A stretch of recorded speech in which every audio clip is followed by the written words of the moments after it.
I came here in 1963, and it was 2,400 students.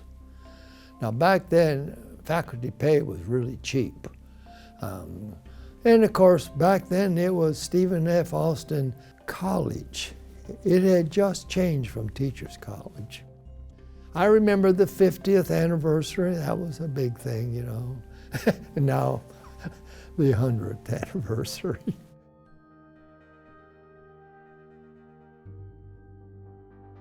I was teaching ceramics, drawing, design. And it was 1974 or 5.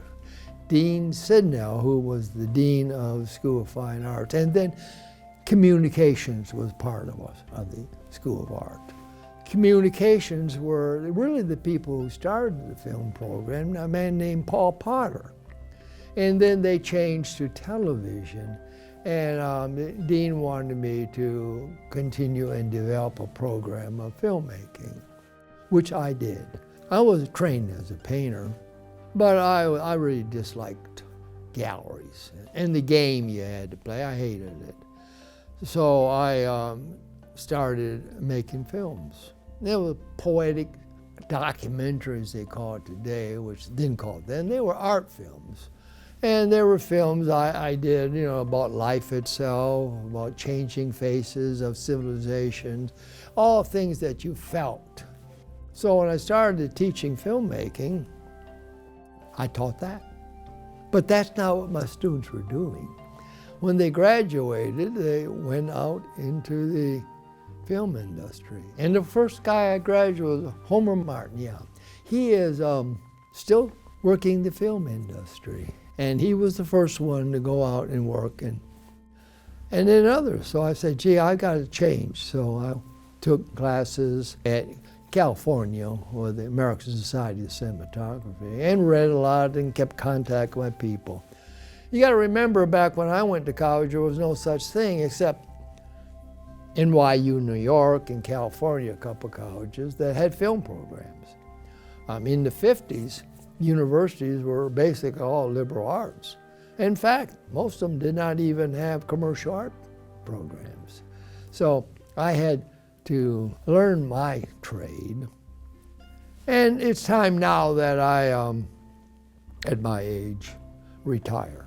Because we need muscle, we need fresh blood, we need people now who take us to the next tier higher, and not just make films, but making real films in the professional way. So that's why I'm retiring.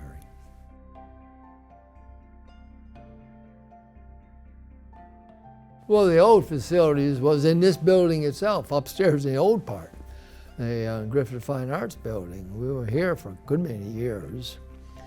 And we had one classroom. Everything was in one classroom. We thought we were hot stuff, but you always think that was right. We were pretty primitive. And then we moved over to the art building on Wilson Drive. Now, I worked real long and hard developing the film part of that building, and really that was really great.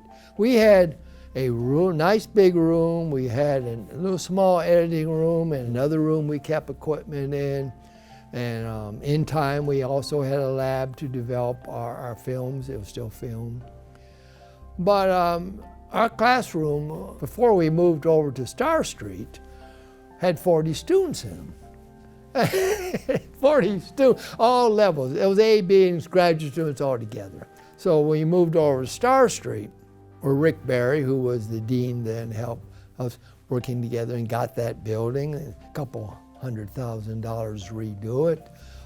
And we've been there for 10 years, and we really liked it. But this building here, now of course they've put millions in this, is going to take us to a higher level. But there's things in the old buildings we like, but sometimes you gotta move. And we moved.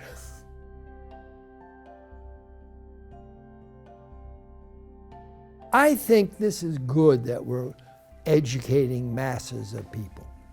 I think it's good because of what I consider education. An educated person is a person who is tolerant tolerant of other people, tolerant of other religions, tolerant of other philosophies or politics.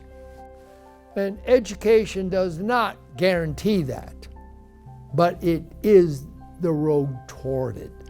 And I think in 100 years, it will make a better world.